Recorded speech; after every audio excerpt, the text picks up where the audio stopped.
I agree to the terms of service. We all click, we all agree. But is anyone actually reading those terms and conditions? We probably should. They're typically binding as a matter of contract law. Bruce Boyden, a law professor at Marquette University, used to write terms of service for companies. He says a lot of times we're agreeing to not sue the company and instead take any disputes to arbitration. We also agree to let the company collect our personal data.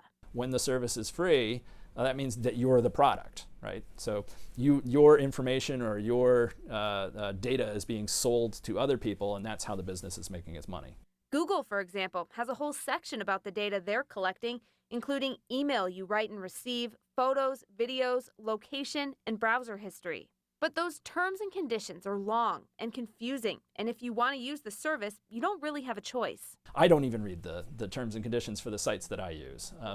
Why not? Why not? Because typically they say roughly the same things, the things that I was mentioning before, and also there's not much you can do about it.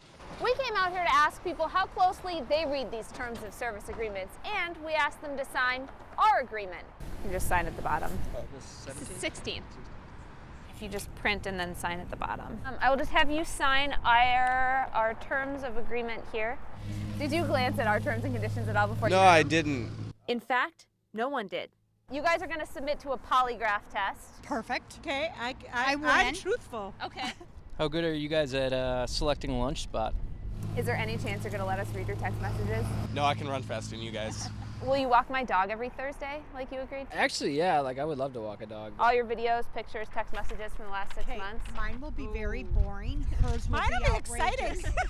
Everyone CBS 58 Investigates talked to admits they don't read terms of service. Do you ever read through it? No. I usually just hit accept and say that I understood it. I give it a glance over, but it's kind of boilerplate at this point, so I can't use the task unless I sign the thing. Obviously, the terms of service are beneficial to the company. Are they ever beneficial to the consumer? Rarely.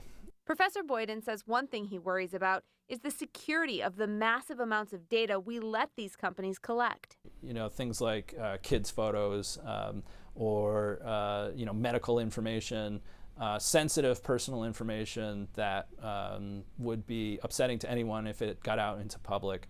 How likely is it that a hacker could get in and take the data from some of these companies? It seems very common. Cybersecurity expert Caleb Madrigal says one simple thing you can do to protect yourself: assume everything you post could be made public.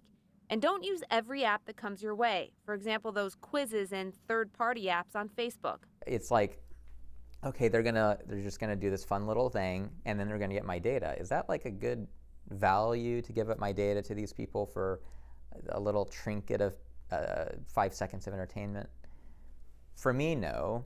Professor Boyden says right now there aren't a lot of laws when it comes to how companies secure data.